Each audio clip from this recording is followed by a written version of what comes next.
Let's talk about how hackers can listen to your phone calls, and I'm going to break it all down so you can understand the process, step by step. First, we need to look at the technology that hackers can use to get access to your calls. One of the tools that can help with this is Wireshark. Wireshark is a powerful packet analysis tool that allows users to analyze network traffic in real time.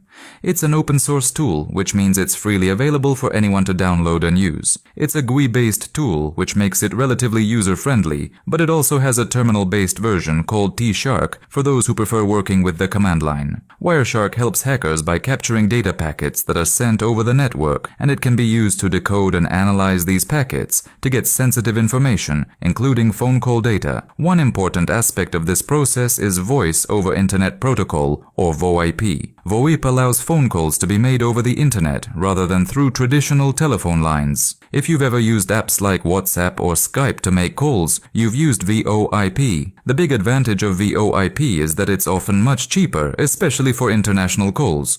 But it also opens up a security vulnerability. The data that is transmitted during a VoIP call, which includes your voice, is broken down into small packets that can be intercepted. These packets are transmitted using internet protocols like SIP, Session Initiation Protocol, and RTP. SIP is responsible for setting up the call, while RTP handles the actual voice data during the call. These protocols are the key to understanding how hackers can intercept and listen to VoIP calls. Now, let's break down how VoIP works. When a call is made using VoIP, the SIP protocol kicks in first. The process starts with the caller sending an invite message to the recipient. The recipient then sends a 200 OK response to accept the call. Finally, the caller sends an ACK message, indicating that the call setup is complete. This is called a handshake. Once this handshake is complete, the RTP protocol takes over. RTP is responsible for transferring the voice data between the two parties. But here's where things get interesting for hackers. If they can capture these RTP packets, they can listen in on the conversation. How exactly does a hacker capture these packets? That's where Wireshark comes in. To start capturing packets, a hacker needs to choose the correct network interface. In most cases, they will capture packets from a local area network, or LAN, where the device making the VoIP call is connected. Once the packets are being captured, they will see a lot of data flowing through the network. But not all of this data is relevant to the VoIP call, so they need to filter the packets to focus on the ones that matter. Now, let's talk about how to actually listen to the conversation. Once the hacker has captured the RTP packets, they can use Wireshark's built-in features to listen to the conversation. After applying the RTP filter, the hacker will see a stream of packets that represent the conversation. In Wireshark, they can go to the Telephony tab, then click on VoIP calls, and this will bring up a list of captured VoIP calls. From here, they can select the call they want to listen to and click on the Play Stream button. This opens up an RTP player that allows the hacker to listen to the conversation. The interesting thing here is how Wireshark colors the data. It uses blue and black colors to represent the direction of the call. Blue represents the packets coming from the hacker's system, while black represents the packets coming from the person on the other end of the call. This color coding makes it easier to follow the flow of the conversation and gives hackers the ability to analyze both sides of the call.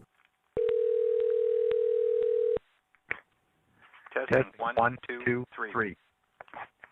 Now, while this sounds technical, the bottom line is that if someone knows how to use Wireshark and other similar tools, they can intercept and listen to your VoIP calls. This is why it's so important to secure your VoIP communications. Hackers can use Wireshark to capture and analyze packets, and depending on the encryption methods used by the VoIP service, they may be able to listen in on calls with minimal effort. But there's a catch. Not all VoIP calls are vulnerable. Many modern VoIP services use encryption to secure the communication between the caller and the receiver. This means that even if a hacker captures the packets, they won't be able to easily decode the data and listen to the conversation. This is why using encrypted VoIP services like Signal or WhatsApp is important. Encryption adds a layer of security that makes it much harder for hackers to eavesdrop on your calls. In conclusion, while hackers have the tools and techniques to intercept and listen to your VoIP calls, the good news is that there are also ways to protect yourself. By using encrypted VoIP services and being mindful of your network security, you can minimize the risks of someone eavesdropping on your conversations. Wireshark is a powerful tool, but with the right precautions in place, it's not something you need to worry about.